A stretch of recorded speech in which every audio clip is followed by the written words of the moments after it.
¿Qué tal? Buenas tardes. Bueno, vamos a dar comienzo hoy a el segundo y último día de webinar del entrenamiento esencial MTCNA, el entrenamiento oficial de MikroTik, ¿sí? La semana que viene, a partir del lunes, vamos a compartir la serie de entrenamientos oficiales en la ciudad de Guatemala.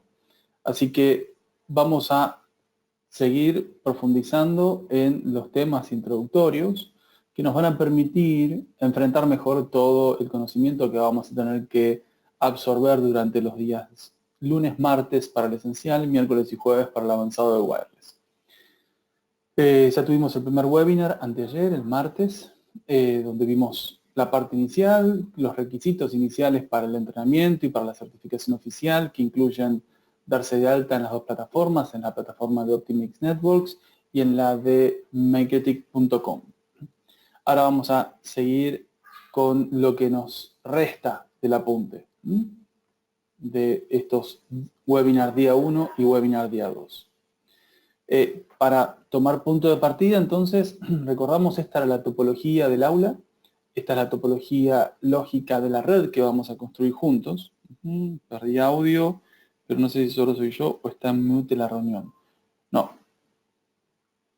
No, la reunión no está en mute. Fíjate en tus controles multimedia qué puede estar pasando. Recordemos igual que este webinar se va a grabar, así que después se los puedo enviar, no hay problema. Pero no, la reunión está sonando bien.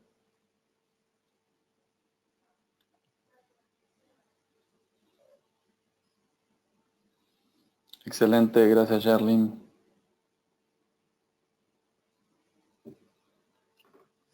Ok, entonces seguimos. Perfecto. Les decía que la arquitectura estrella que estamos viendo acá es la arquitectura que vamos a construir durante los entrenamientos. Para que se entienda por qué vamos rumbo a esta arquitectura, vamos a ver un sistema de monitoreo de una red en producción que sigue esta misma arquitectura. El concepto de arquitectura estrella quiere decir que hay un nodo central, como el que estoy señalando acá. Ahí está. El que estoy señalando acá, en el centro.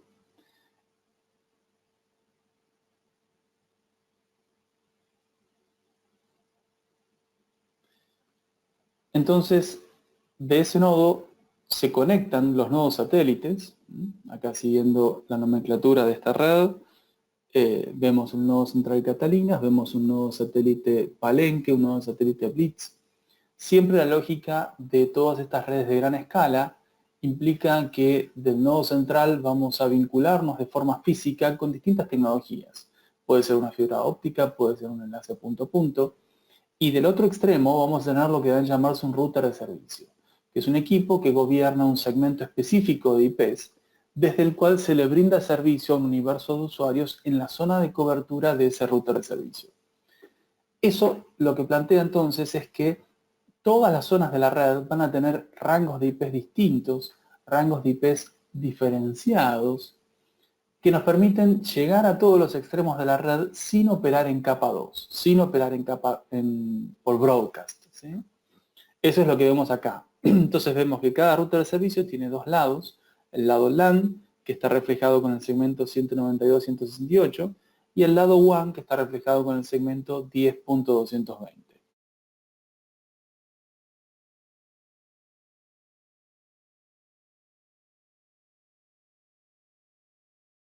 Entonces, fíjense que, como charlamos durante el primer webinar, los segmentos de IP de cada alumno van a ser coherentes con el número de alumno. ¿Sí? Tenemos alumno 1, alumno 2, alumno 3, alumno 4, etc. Este concepto de definir los segmentos de IP con un criterio mnemotécnico es un concepto vital para el desarrollo de redes de gran escala. Nosotros tenemos que construir siempre arquitecturas donde las definiciones lógicas, en este caso las direcciones IP, sean coherentes con algún concepto que nos permita a nosotros hacer una visión rápida de la topología de la red o la zona en la que está un usuario o la zona en la que está un nodo, solamente conociendo esa variable, que en este caso es la dirección IP. Entonces, empezar a manejar adecuadamente los rangos de IPs es vital. Y eso es uno de los temas principales de este webinar día 2. Ok, entonces vemos acá la configuración IP de la computadora del alumno hipotético 99 y vamos a ir viendo distintos conceptos.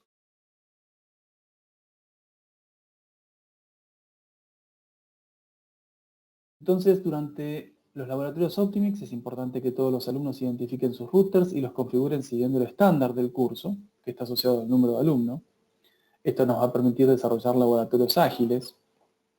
También es vital configurar el identity en los routers, ¿sí? Si nos conectamos a un router, a ver, vamos a conectarnos a un router, a este.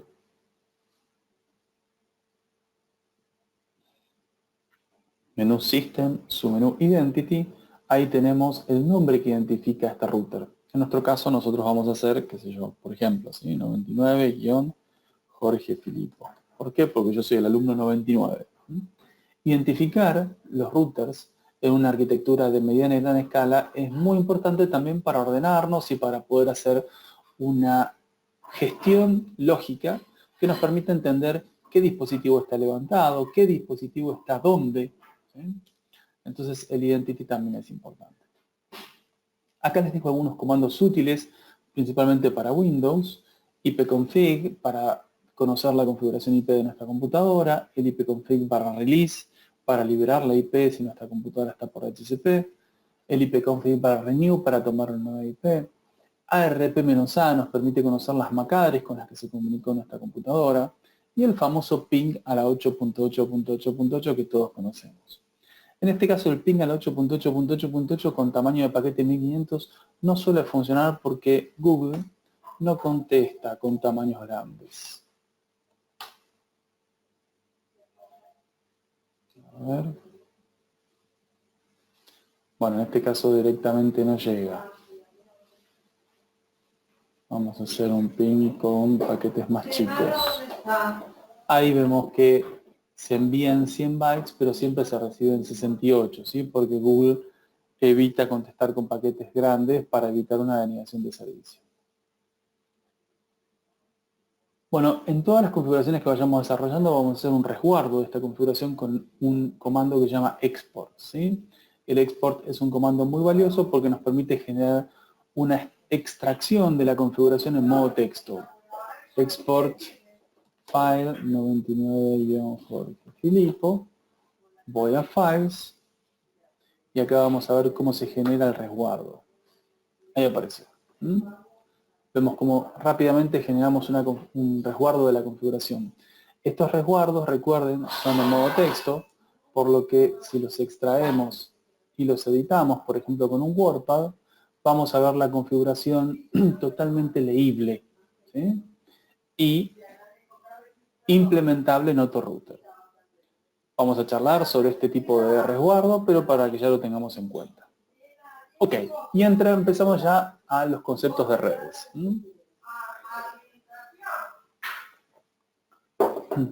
Bueno, primero, esto es para que ustedes lo lean con tranquilidad. Expresamos que la intercomunicación de muchos dispositivos dentro de una red requiere que esos dispositivos se identifiquen entre sí para poder determinar en el envío de paquetes cuál es el origen y cuál es el destino de ese paquete. Entonces, típicamente, cuando estamos en un escenario broadcast, decimos que el patrón de conducta es cuando habla uno, escuchan todos. O sea que cuando habla uno, todos los demás tienen que hacer silencio. Cuando nosotros estamos hablando de redes, siempre tenemos dos formas de operar.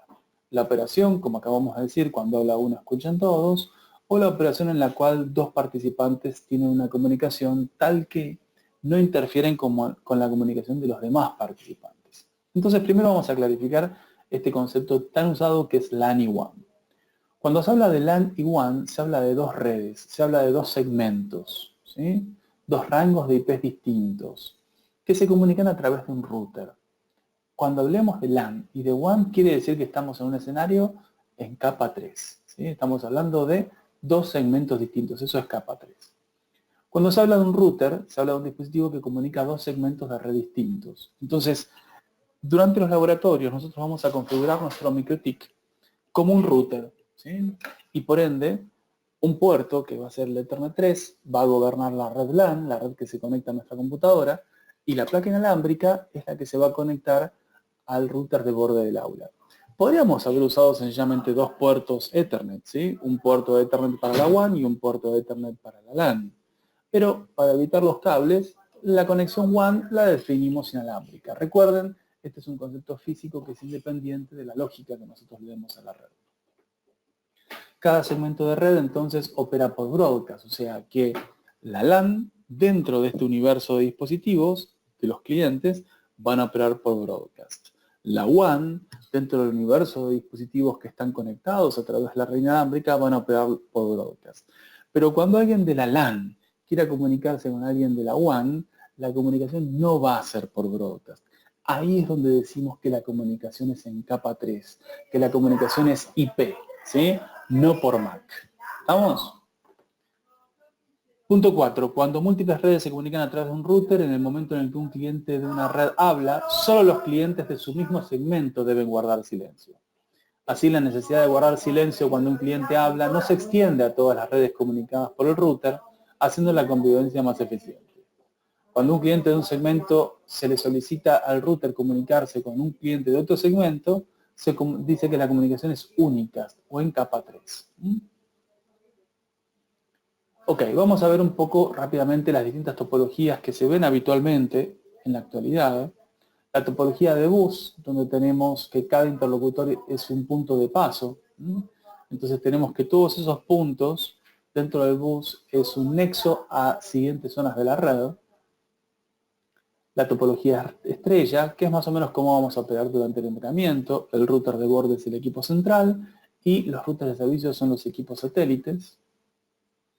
La topología anillo, donde tenemos una especie de bus donde el punto final se conecta nuevamente al punto inicial. Estas topologías brindan de forma intrínseca la funcionalidad de la redundancia. Tenemos la topología de árbol, donde tenemos un punto de borde y el resto de los usuarios van haciendo una estructura de árbol con sus respectivas ramas. Podemos decir que la lógica de la parte LAN, de la parte de abajo, de la parte de adentro de la red, típicamente sigue una lógica estrella, ¿sí? Un punto multipunto, más allá de que las conexiones puedan requerir ramificaciones en forma de árbol. Entonces los concentradores son los que nos van a permitir extender nuestra comunidad de usuarios. Vamos a ver qué tipos de concentradores tenemos. A nivel conceptual general existen dos tipos de concentradores, los hubs y los routers. Ahí vemos punto 1 y punto 2. Los hubs, switches o bridges proveen a sus clientes la intercomunicación basada en cuando habla uno escuchan todos. Entonces cuando tenemos un switch típicamente tenemos un entorno de broadcast. ¿Sí? Pueden operar por hardware, en cuyo caso se llaman switches, o pueden operar por software, en cuyo caso se llaman bridges. ¿Sí? La funcionalidad, en general, el efecto de la funcionalidad es el mismo, lo que cambia es qué recursos genera esa funcionalidad. En MikroTik, cuando configuramos un bridge, unimos todos los puertos y hacemos que nuestro router se porte como un switch funcionalmente. ¿Por qué decimos que es un bridge y no un switch? Porque quien brinda esa funcionalidad es un software, es un sistema operativo, no es un hardware. ¿Sí? Pero funcionalmente, switch y bridge, switch en capa 2 o bridge, es lo mismo. Y por otro lado tenemos los routers, que proveen a sus clientes, a sus redes, la interconexión con otras redes a demanda. ¿Sí? O sea, que brindan una comunicación no broadcast, sino punto a punto. MikroTik puede comportarse de las dos formas al mismo tiempo. Eso hace de MikroTik una tecnología versátil como pocas. Acá tenemos algunos ejemplos de dispositivos MikroTik. Recuerden que el sistema operativo que corre dentro de estos dispositivos siempre es el mismo, es el router OS. Entonces cuando configuremos un firewall o un control de ancho de banda en cualquiera de estos dispositivos, va a funcionar de la misma forma y nuestra lógica y nuestra forma de programar estas funcionalidades siempre va a ser la misma. Bridger o rutear. Los concentradores que son los hubs, switches o bridges, transportan el tráfico broadcast de un lado al otro de la topología de interconexión. Entonces, estamos hablando de bridges, estamos hablando de broadcast, ¿sí? Los routers, en cambio, solo transportan el tráfico que se les pide transportar. Al transportar solo el tráfico útil, los routers ahora, el que se solicita transportar pero el tráfico espurio no se transporta, los routers proveen un escenario de intercambio de información de máxima eficiencia. Cabe aclarar que la labor de rutear es más costosa que la labor de bridgear, ¿sí? Consume más CPU. Entonces, muchas veces nos vamos a sentir tentados a desarrollar despliegues de red con lógicas bridgeadas, que todo sea en capa 2, todo sea el mismo entorno de broadcast. Pero vamos a ver que eso nos expone a muchísimas vulnerabilidades, fundamentalmente los conflictos de IP, los loops y otros problemas que se presentan, por ejemplo, en DHCP.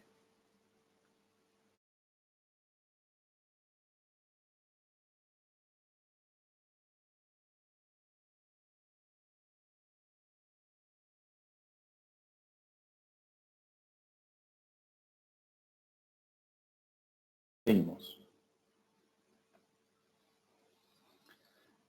Bridgear. En MikroTik podemos unir dos o más puertos físicos para que se porten como una única interfaz lógica. Un bridge es una interfaz virtual que extiende los parámetros que se le configuran a todos los puertos que contiene, simultáneamente. O sea que si yo configuro una IP sobre un bridge, va a ser visible esa IP sobre todos los puertos que pertenezcan a ese bridge. Es una especie de bolsa que reúne interfaces. Un bridge puede no contener ningún puerto. Si quisiéramos hacer un bridge y no le agregamos ninguna interfaz, lo cual es medio inútil parecería, es factible. En ese caso da vida a una interfaz virtual que no tiene conexión física con el exterior, pero sí presencia lógica, como por ejemplo para sostener una IP de loopback. Y ahora llegamos a TCP/IP, ¿sí? Acá es donde tenemos que empezar a ordenar estos estándares para poder desarrollar redes que no planteen que tengamos que reconfigurarlas en el futuro. Siempre el objetivo es no tener que reconfigurar nuestras redes en el futuro y lo que desarrollemos ahora puede ser lo que nos acompañe permanentemente. Entonces, primero vamos a diferenciar el concepto de concentrador del concepto de host, ¿sí? Cuando hablamos de un concentrador, ya dijimos, hablamos de un switch, hablamos de un router, hablamos de algo que sirve para transportar tráfico. Cuando hablamos de un host, hablamos de una PC en caso de un usuario o de un servidor en caso de un servicio, ¿sí? Como por ejemplo un servidor de mails o un servidor web. Entonces vamos a ver de qué se trata en esta filmina. Identificar un dispositivo en la red es poder comunicarse con ese dispositivo, pero no necesariamente pasar a través de él. Vamos a ver que cuando hablamos de un concentrador es un dispositivo por el cual pasa el tráfico y cuando hablamos de un host es un dispositivo del cual nace o termina el tráfico. Entonces, concentradores. Los bridges y los routers tienen por objeto que la información los atraviese, ¿sí? Son transportadores de la información. Son dispositivos a través de los cuales la información fluye. En inglés se dice hacer forward. Los hosts son los clientes de la red, que puede ser un teléfono, una red Wi-Fi, una cámara, una PC. La información llega o nace en ellos. En inglés el tráfico hace input o output. Ahora, cuando nosotros vamos a generar tráfico, siempre el tráfico tiene que tener un remitente, un origen y un destinatario. Para eso existen las direcciones MAC y las direcciones IP. Por distintas razones, vamos a ver que la MAC address no es suficiente para comunicarse en redes de gran escala. Y la dirección IP, por otro lado, necesita de las MAC address para existir. Entonces, cuando hablamos de la LAN, hablamos del entorno de broadcast, ¿sí? Hablamos del mismo switch. Una palabra importante, cuando dos dispositivos están en una misma red LAN, se dice que tienen visibilidad de broadcast, ¿sí? Ese es un estándar muy sano para que siempre tengamos en cuenta. El tamaño. Típicamente, esto no es obligatorio, el tamaño de una red LAN, física y lógicamente, suele ser pequeña, ¿sí? Solemos decir que una LAN está toda dentro del mismo edificio o dentro de la misma sala. Identificación de los participantes. En estas condiciones se dice que la identificación de cada uno de los participantes de una red LAN es su dirección MAC. Recordemos, son 48 bits que están organizados en 6 pares de caracteres, donde los 3 primeros pares representan el fabricante y los últimos 3 la unidad de producto. Interconexión. Quien intercomunica dispositivos en una LAN para que se vean entre sí, típicamente es un switch o un bridge. ¿Sí? Ya dijimos que funcionalmente son lo mismo, solo que los generan distintos recursos, al cual están conectados todos los hosts, todas las PCs, todos los dispositivos de usuarios.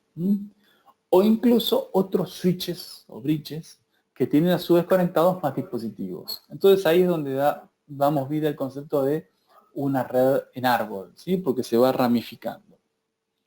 Una LAN más grande nos permite que tener más dispositivos, pero siempre van a estar todos en el mismo entorno de broadcast, ¿sí? Entonces si yo conecto muchos switches entre sí, lo que estoy fabricando es una LAN más grande.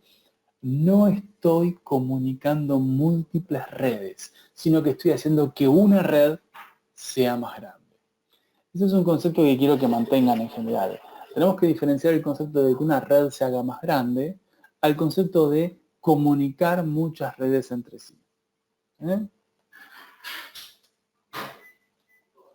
Seguimos. Entonces, cuando hablamos de una red WAN, ¿sí? Hablamos de 2 o más LANs. 2 o más LANs quiere decir que 2 dispositivos están en distintas LANs física y lógicamente, están lejos unos de otros. La dirección MAC se pierde porque la dirección MAC solamente sirve para identificar dispositivos dentro de una misma LAN. Cuando un paquete viaja de una LAN a otra LAN, la MAC address que tenía se pierde. Entonces, más allá de que dentro de una LAN, segundo párrafo, más allá de que dentro de una LAN los dispositivos se identifican por su dirección MAC, esa información se pierde cuando la información intercambiada cambia de LAN y solo queda la dirección IP del origen o del destino de la información. Identificación cuando la información cambia de LAN. ¿Qué pasa con la identificación de los paquetes? Los dispositivos generadores o receptores de información se identifican por sus direcciones IP cuando cambiamos de LAN. Comunicación o no conexión. Perdón, comunicación, no conexión.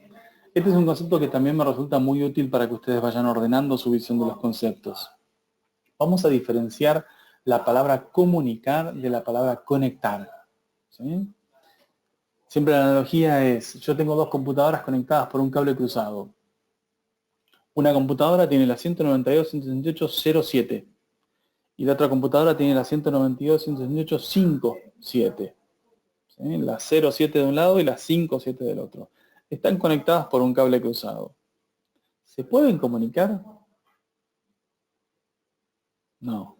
¿Sí? Porque esta tiene la 0.7 y esta tiene la 5.7. Son segmentos distintos. En la interpretación tradicional de que estos son segmentos /24, decimos que no se pueden comunicar, no se pueden hacer ping, porque son de redes distintas. Entonces tenemos 2 computadoras que están conectadas, pero no están comunicadas. ¿Sí? Por eso hacemos esa diferenciación. Y entramos en el punto más difícil, que es la notación binaria. ¿Sí?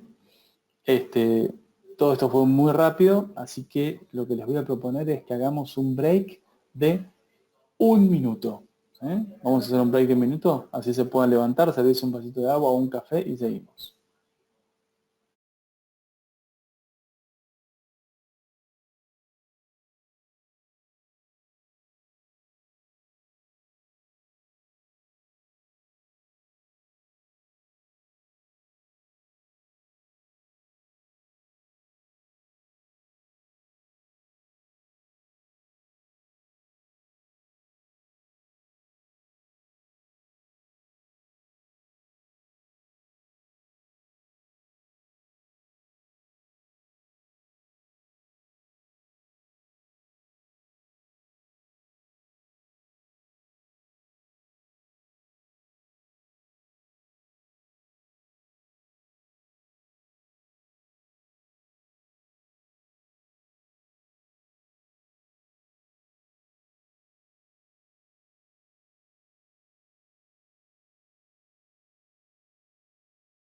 Estamos de vuelta.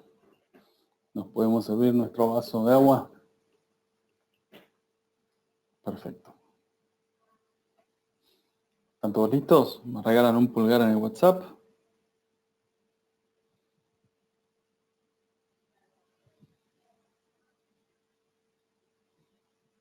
Excelente.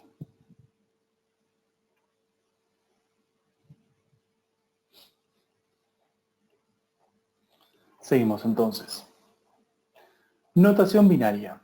Claro, cuando nosotros empezamos a desarrollar redes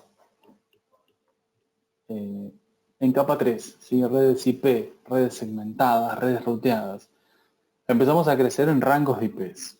Y al tener muchos rangos de IPs, algunas cosas se complican y se ponen un poquito confusas. Entonces, numeración decimal o binaria. ¿Sí? Vamos a ver primero la diferencia entre la notación decimal, que es la notación de los seres humanos, y la notación binaria, que es la notación de las computadoras. Brevemente es esto. Las cantidades analizadas por nosotros los seres humanos siempre se describen con símbolos llamados números. Y normalmente usamos 10 números porque tenemos 10 dedos. Entonces la notación decimal va del 0 al 9. ¿Sí? Cuando nosotros desarrollamos muchas cantidades, lo que hacemos es ir apilando muchos dígitos, del 0 al 9, y de esa forma vamos generando múltiplos de 10. Entonces acá vemos una notación, dígito 2, dígito 1, que representa. ¿Sí? Si tenemos 0, 0 es un 0, si tenemos 0, 1 es un 1, si tenemos 0, 2 es un 2. Y cuando a la izquierda agregamos un 1, que es el 10, quiere decir que el primer dígito, el menos significativo, vuelve al inicio, ¿sí? Vuelve a 0. Por eso tenemos 0, 1, 2, 3, 4, 5, 6, 7, 8, 9, 0. Esa misma lógica se aplica en la notación binaria, solamente que tenemos dos dígitos nada más, el 0 y el 1. Entonces vemos que tenemos 0, 0, 0, 1. Cuando tenemos 0, 1, el bit primario, el bit primero, el menos significativo, el bit 1, tiene que volver a 0 y por ende se incrementa el bit 2. ¿Sí? Continuamos con el bit 2 estático, se incrementa el bit 1, volvemos a tener los dos bits en su máximo valor, hay que volver a ponerlos en 0, por ende incremento el valor siguiente. Y así sucesivamente. ¿Sí? Así es como se desarrolla la notación binaria. Por ende, la notación decimal, que tenemos múltiplos de 10, cuando yo tengo dos dígitos en notación decimal, quiere decir que voy a tener 100 combinaciones. Cuando yo tengo dos dígitos en notación binaria, quiere decir que tengo 2 por 2. ¿Sí? Los múltiplos siempre en notación binaria son de 2. Entonces yo tengo 3 dígitos, voy a tener 2 por 2 por 2. Esa es la cantidad de combinaciones que puedo construir. Si tengo 4 dígitos, voy a tener 2 por 2 por 2 por 2. Esta cantidad de combinaciones. A ver cuánto es. 2 por 2, 4 por 2, 8 por 2, 16. O sea que con 4 bits puedo construir 16 combinaciones. Con 3 bits, la mitad, 8. Con 2 bits, la mitad, 4. Cuantos más bits tengo en notación binaria, mayor es mi cantidad siempre multiplicada por 2. Entonces, si en notación decimal decimos que tenemos 3 dígitos y podemos realizar 999 combinaciones, o si tenemos 4, 9999, cada dígito que se agrega incrementa la cantidad de combinaciones en 10. En la notación binaria, lo mismo pero en 2. Entonces, la cantidad de dígitos determina la cantidad de combinaciones que se pueden construir en notación decimal. Similarmente, la cantidad de bits también determina la cantidad de combinaciones que se pueden construir en notación binaria, que es la notación de las direcciones IP. Las direcciones IP y también las direcciones MAC se construyen con bits. El problema que a veces produce confusión es que para el manejo cotidiano más agradable y más simple, solemos usar notación decimal. ¿Sí? Entonces, tenemos que, en notación binaria, si tenemos 3 bits, podemos realizar 8 combinaciones. Si tenemos 4, 16. En una LAN, siguiendo el concepto de cuando habla uno escuchan todos, recuerden el concepto de broadcast, todos los hosts deben identificarse de forma unívoca. ¿Sí? Nadie puede tener la misma IP. No pueden haber dos dispositivos con la misma MAC ni con la misma IP. Entonces, ¿por qué los hosts no se identifican solo con una cosa, o con la MAC o con la IP? Por un tema de alcance. Dentro de una LAN, las cosas se van a identificar por su MAC. Y cuando ese tráfico viaje y pase a otra LAN, ahí la identificación que va a subsistir va a ser la dirección IP. Entonces, la MAC, ¿qué es? La MAC es una estructura de 48 bits para identificarse y comunicarse con otros dispositivos dentro de una misma red LAN. Dado que escribir secuencias de 48 caracteres de 48 bits es muy tedioso, la manipulación de esos 48 bits se realiza utilizando lo que deben llamarse notación hexadecimal, lo cual permite representar esos 48 bits con solo 12 dígitos hexadecimales, que son, como les dije antes, 6 pares de dígitos hexadecimales. De esta forma podemos expresar las MAC. Las direcciones IP, en vez de ser estructuras de 48 bits, son estructuras de 32 bits. O sea que tenemos 32 dígitos. Nosotros no, la computadora, ¿no? Para identificarse tanto dentro de una misma red LAN como con otras redes LAN. Se asocia a la MAC address del dispositivo dentro de la LAN. Pero una vez que el paquete cambia de LAN, la dirección MAC address se pierde. Ejemplos, ahí tenemos dos ejemplos. Lo que vemos arriba, la 200.007, es una IP pública, y lo que vemos abajo, la 192.168, es una IP privada. El concepto de IPs públicas y IPs privadas es un estándar impuesto por los que desarrollaron el Internet. Entonces vamos a ver ejemplos de direcciones IP. Ahí arriba tenemos el ejemplo de la dirección IP pública 200.007.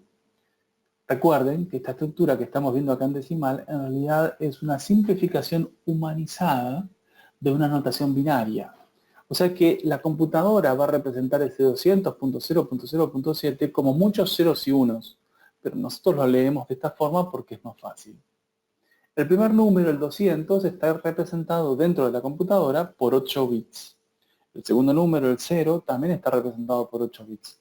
El tercero igual y el cuarto igual.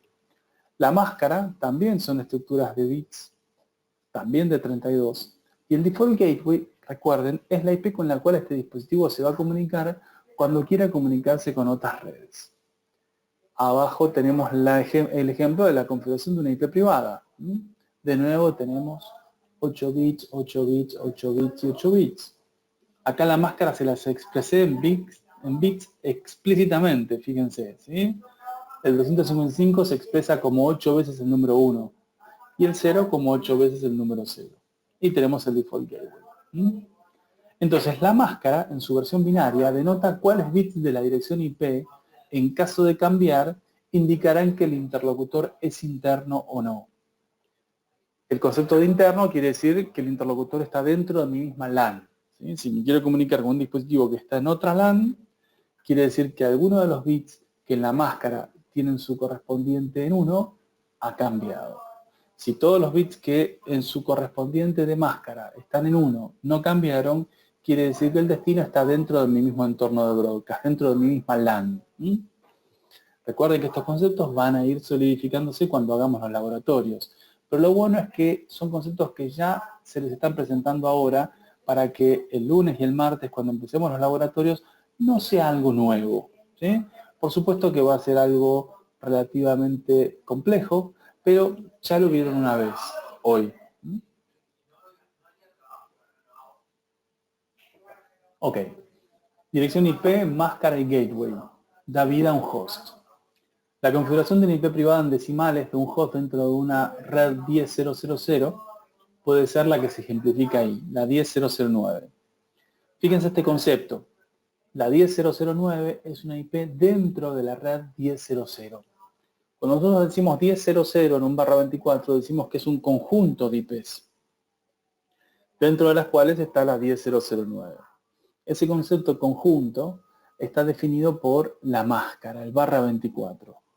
Ese concepto /24 se puede expresar por un /24, como está ahí dibujado, o como una secuencia de bits expresados en la máscara. ¿Ven que dice 255, 255, 250? Bueno, ese concepto de la máscara nos permite expresar cuántos dispositivos hay adentro de la red, según el tamaño de la red.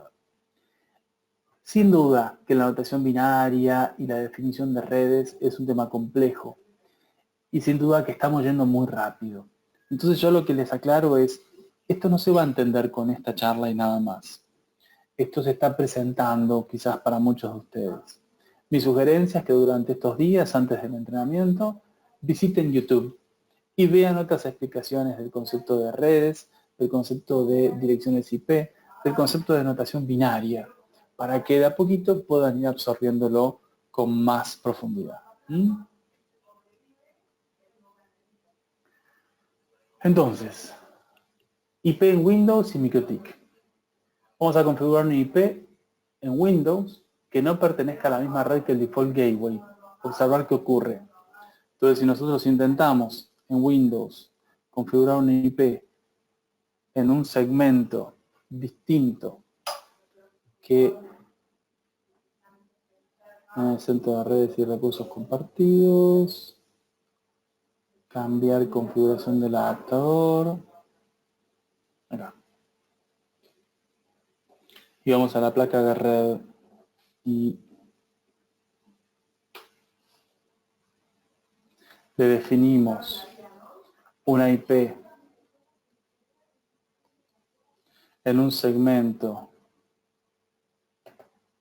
distinto que el default gateway, típicamente Windows en este caso se va a ofender y va a decir esto no se puede hacer, porque ven, la red a la cual pertenece el default gateway es la 88 y la dirección IP pertenece a la 99.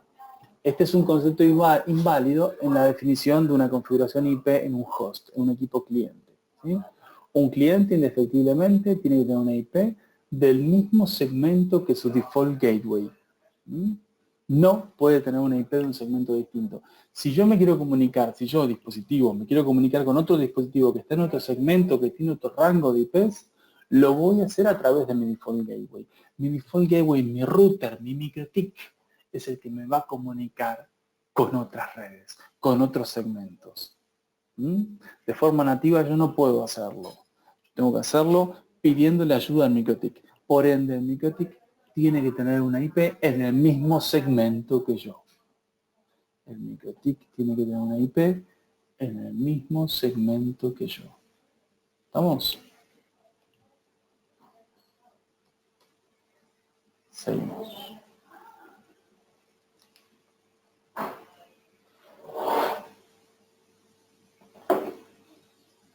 Red Host Broadcast. Bueno, esto es para que lo lean. IP privada. Por convención, las IPs privadas son los rangos que no están disponibles en Internet. Por ejemplo, el rango 10, el rango 192.168, el rango 172.16 y el rango 127. Estoy atento en el WhatsApp a cualquier consulta que puedan compartir. Entonces estos rangos son rangos de IPs privadas definidos por los que fabricaron el Internet. Y dijeron, estos rangos no se pueden usar en Internet. ¿Por qué? Porque yo quiero, dijeron. También es muy común que a las redes /24 se les llame redes clase C. Todas las demás combinaciones de IP pueden existir en Internet y deben solicitárselas a un proveedor de Internet o al ACNIC. En realidad todas las demás combinaciones no están disponibles como IPs públicas. Hay otros rangos de IPs privadas, pero no las quiero agobiar.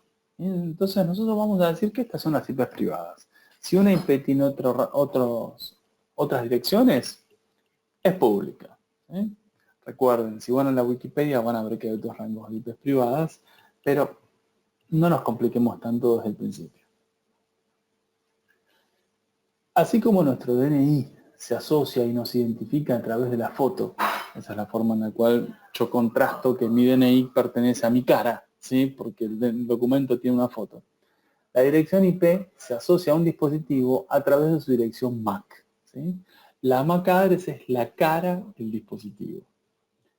Pero si yo envío una carta a mi madre, no pongo una foto mía en la carta.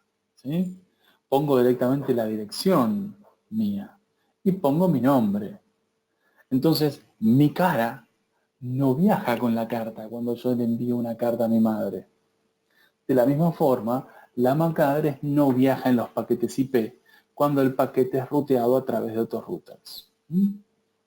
Entonces, todos los dispositivos tienen internamente una tabla de RP en la que guarda una planilla de qué foto corresponde a qué documento, ¿sí? De qué MAC corresponde a qué IP. Es decir, que en el último momento siempre los dispositivos se comunican refiriéndose a la MAC de su interlocutor. O sea que siempre finalmente las cartas, cuando mi madre me conteste, van a estar destinadas a mi cara. ¿Sí? Entonces, Mac en dispositivos. En la consola de Windows, si hacemos un ARP-A, vamos a ver las MAC addresses con las cuales dialogó nuestra computadora. Vamos a ver. ARP-A. ¿Eh? Estas son las MAC addresses con las que dialogó mi computadora. Todos los dispositivos IP tienen tablas ARP. En MikroTik eso se ve en el menú IP, submenú ARP.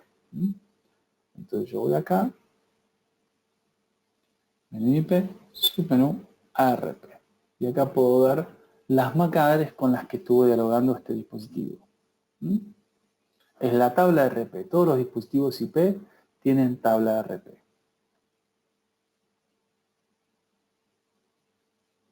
¿Estamos? Muy bien, José. Una pregunta. A ver.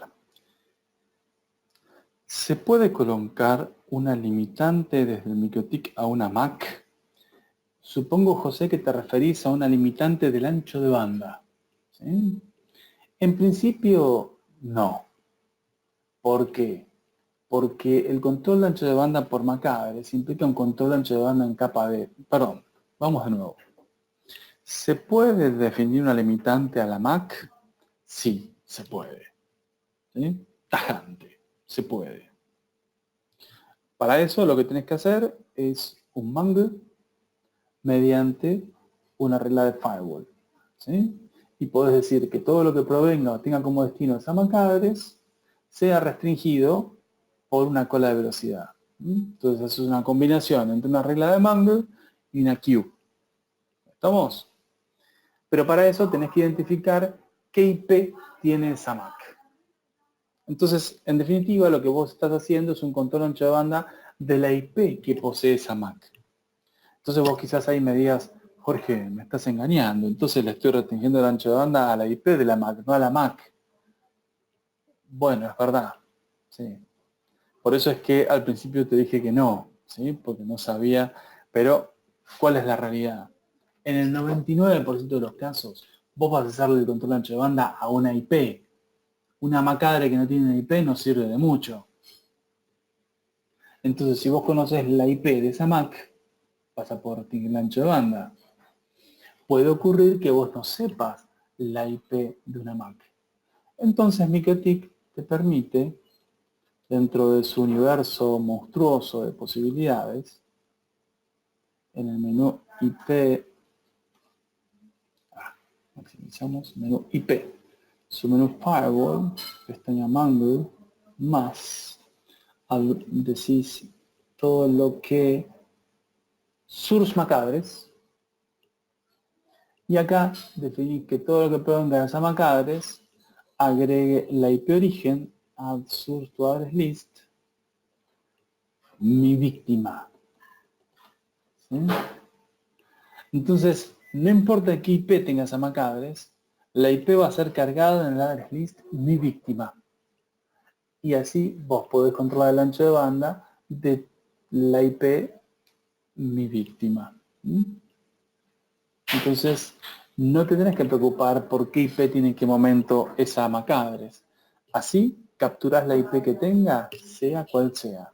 Y después haces una cola de velocidad que restrinja el ancho de banda de todo lo que tenga la marca de paquetes asociado a la address list mi víctima. Entonces, es una solución compleja, es un concepto complejo, no es trivial, por eso al principio te contestaba que no y después que sí. En definitiva, sí se puede, pero no, porque no le estás restringiendo el ancho de banda a la MAC, se lo estás restringiendo a la IP que posee esa MAC. ¿Estamos? Y ahí alguien está escribiendo, seguramente me van a hacer otra pregunta.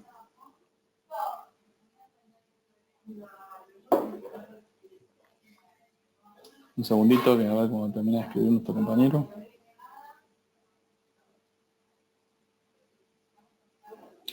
¿Y cómo se hace? Redirigiéndolo a una IP ¿Y cómo se limita un puerto en el MikroTik el ancho de banda? A ver, nos estamos yendo por las ramas, ¿sí? Estas preguntas están muy interesantes. No se hace redirigiendo una IP, sencillamente se hace descubriendo cuál es la IP que tiene esa MAC. ¿Y cómo se limita un puerto? Haciendo una cola en un puerto. Lo que pasa es que cuando haces una cola en un puerto, típicamente lo vas a hacer en un bridge. Y para eso tenés que activar una función que se llama UseIP Firewall. Son particularidades específicas de controles de ancho de banda. Nosotros vamos a hablar de controles de ancho de banda durante el entrenamiento esencial, el entrenamiento de MTCNA que se va a desarrollar el lunes y martes. Así que lo ideal sería que en ese momento abordemos todas estas consultas. ¿Se puede hacer una lista de control para que solo ciertas MACs se conecten a través de un MikroTik, ya que la IP podría asignarse manualmente? Sí, se puede. Vamos a comentar el tema de los address list en la sección de Firewall durante el entrenamiento. Así que ahí vamos a poder abordar este tipo de objetivos. ¿Seguimos? Los colegas están acá en la oficina, están enérgicos. Entonces, el router y sus puertos. Podemos simplificar una red analizando el comportamiento del tráfico que intercambian los clientes según si este tráfico es broadcast o unicast. Cuando el tráfico es broadcast, el destinatario, excelente Eric. Cuando el tráfico es broadcast, el destinatario de los mensajes es un nombre o un número que es interpretado por los hosts como todos. ¿Sí? Entonces, el tráfico broadcast quiere decir que tiene como destino todos los usuarios de una LAN. Cuando el tráfico es unicast, el destinatario es una MAC address específica, si estamos en capa 2, o una determinada IP si estamos hablando de capa 3. Entonces, el concepto de broadcast es cuando habla uno, escuchan todos. Por ende, cuando uno habla, todos los demás deben hacer silencio. Un dispositivo utiliza esta técnica para comunicarse con los demás cuando no sabe aún qué otro dispositivo es el destinatario de su mensaje. En ese caso, el dispositivo emite un tipo de mensaje que será recibido por todos los dispositivos que conviven con él dentro de esa red. Típicamente, una petición ARP sigue este patrón de comportamiento. Yo quiero conocer la MAC address de una dirección IP. Entonces, primero tiro un paquete broadcast, pregunto, ¿quién tiene la MAC address de la 192.168.014? Todos reciben ese paquete y solamente el dueño de ese IP es el que contesta. Cuando tengo un tráfico unicast, entonces digo que cuando habla uno, el mensaje está destinado específicamente a otro usuario de la red. Más allá de que el medio sea ocupado o no, y no pueda compartirse por otros usuarios, se mejora la eficiencia y se provee intimidad. Por lo cual, un cliente no puede ver el tráfico de otro cliente. Normalmente la comunicación unicast requiere que previamente haya ocurrido tráfico broadcast, en el cual se descubren quiénes están en la red.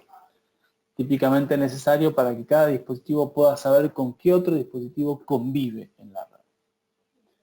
El router típicamente manipula o transporta tráfico unicast. Es un equipo que reenvía todo tráfico unicast recibido de otros dispositivos que tiene como origen o destino, como origen o destino explícito las redes a las que pertenecen alguna de sus IPs o las redes definidas en su tabla de ruteo. Esa es la forma en la cual un router define el destino de los paquetes. Dado que las direcciones IP suelen estar configuradas en los puertos del router, resulta que un router no puede tener en distintos puertos IPs de una misma red. Este es un concepto importante para tener en cuenta a nivel conceptual, ¿sí?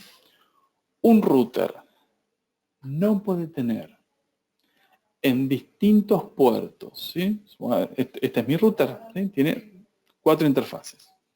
No puedo ponerle a esta interfaz, supongamos que es la Ethernet 1, le pongo la 192.168.10.15. Y a esta interfaz la 192.168.10.20. Eso está mal. Porque las dos IPs pertenecen a la misma red, al mismo segmento, el segmento 10. Entonces cuando el router quiera comunicarse con el segmento 10, no va a saber si hacerlo por Ethernet 1 o por Ethernet 2, porque en las dos interfaces le puse dos IPs distintas del segmento 10. Si yo quiero configurar dos IPs del mismo segmento, las tengo que configurar sobre la misma interfaz a las dos IPs. Si quiero configurar dos IPs sobre distintas interfaces, que sean IPs de segmentos distintos. ¿Sí? No puedo configurar el mismo segmento en dos interfaces. Tienen que ser dos segmentos distintos. Entonces configuraré la 192.168.10.15 en el Ethernet 1 y la 192.168.11.15 o .16 en el Ethernet 2. ¿Se entendió? Ese párrafo iluminado en negritas es muy importante.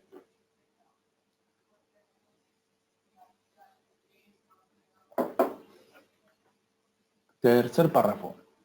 Si de las IPs que posee el router, ninguna de ellas pertenece a las redes que necesita comunicar, igual podrá reenviar tráfico a un destino específico por defecto según se indique en sus rutas estáticas.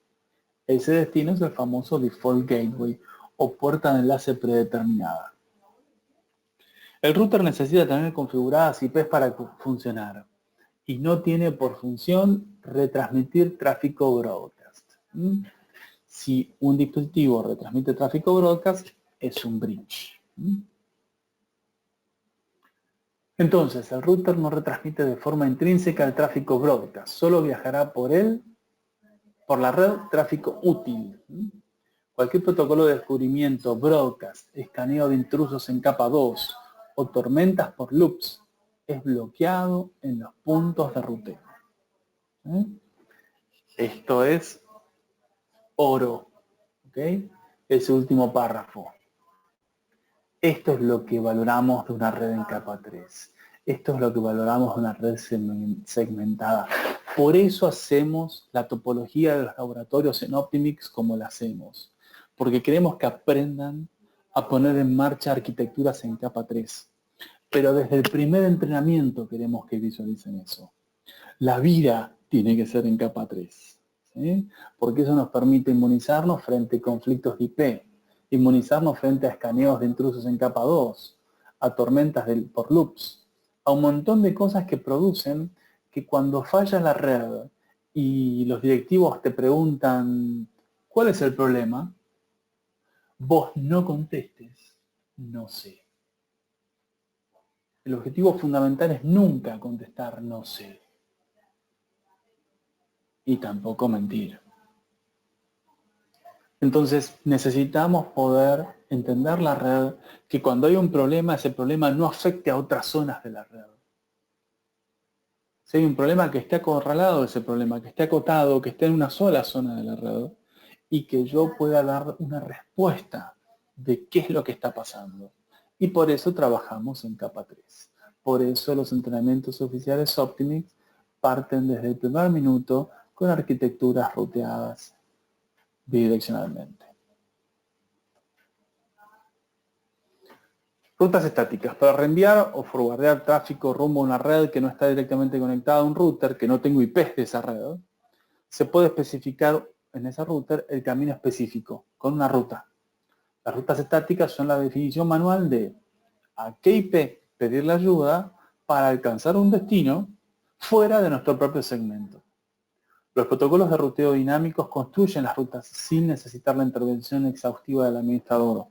En el entrenamiento esencial vamos a encender OSPF y vamos a ver qué hace el OSPF, cómo se comporta, qué produce que lo encendamos.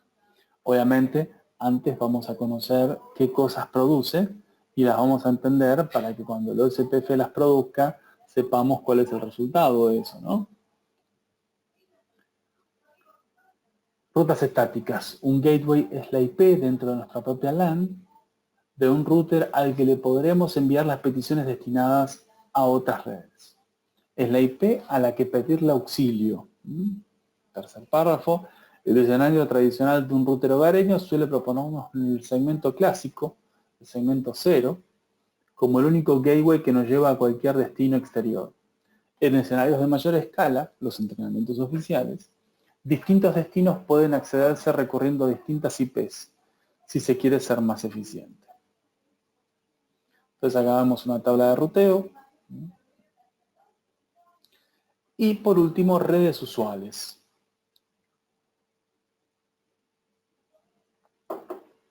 Recuerden que esto hay que profundizarlo con YouTube, ¿sí? El concepto de subnetting o el concepto de segmentos de red.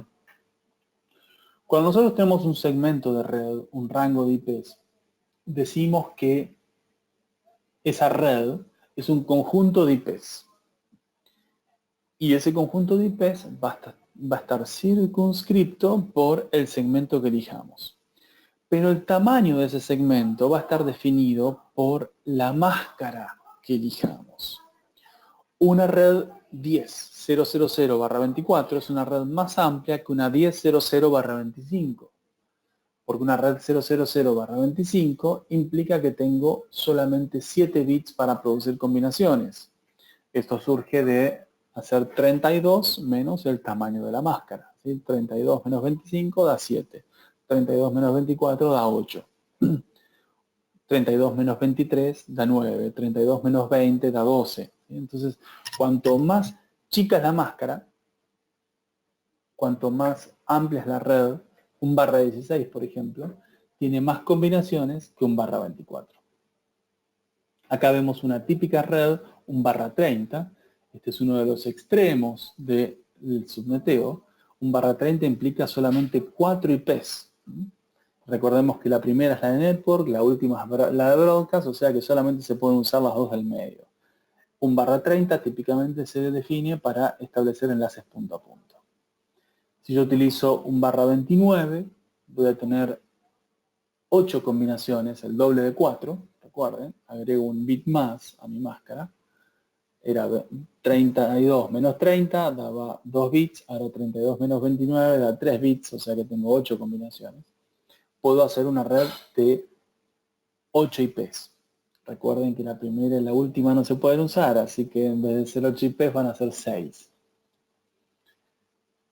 Otras redes multipunto, un barra 28, un barra 27, varios barra 27, reflejo acá.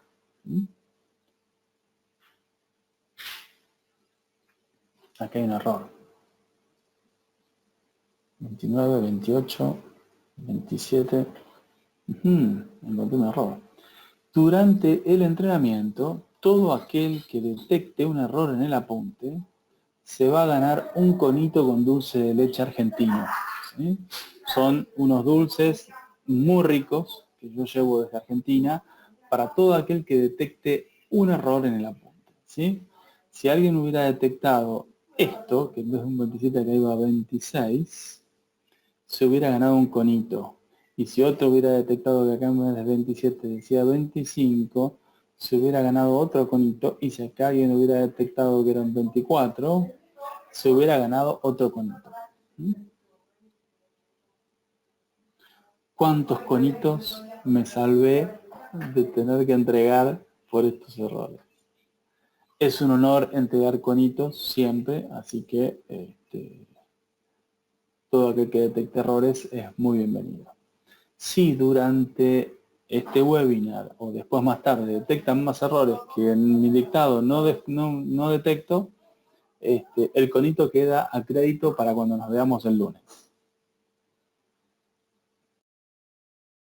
Y llegamos al final. Pre-MTCNA y Calo, como ya les había comentado, les pido que se den de alta en el sitio de optimixnetworks.com y en el sitio de microtik.com. En el de Optimix Networks rindan el examen Pre-MTCNA 1 y Pre-MTCNA 2. ¿Sí? Son los dos exámenes de entrenamiento que nos van a ir entrenando para los exámenes teóricos de Microtik. Recuerden que las estadísticas de aprobación en Optimix Networks superan el 90% de aprobación del examen teórico de Microtik, así que si cumplen con estos exámenes de entrenamiento y estas prácticas, la probabilidad de aprobación en el examen teórico de Microtik, el examen oficial, es muy alta. Entonces, rindan los exámenes de entrenamiento, rindan el example test en microtik.com y nos vemos el lunes. Les agradecemos mucho que nos hayan acompañado nuevamente en otra edición de los webinars de preentrenamiento, en otra edición de los entrenamientos oficiales Optimix Networks, traídos por Micotic México, en este caso a Guatemala. Muchas gracias por acompañarnos, por confiar en nosotros como de costumbre. Estamos abiertos a cualquier crítica, cualquier consejo, cualquier sugerencia. Y estamos en contacto. Este grupo sigue disponible hasta el lunes, así que buen fin de semana y estamos en contacto. Muchas gracias.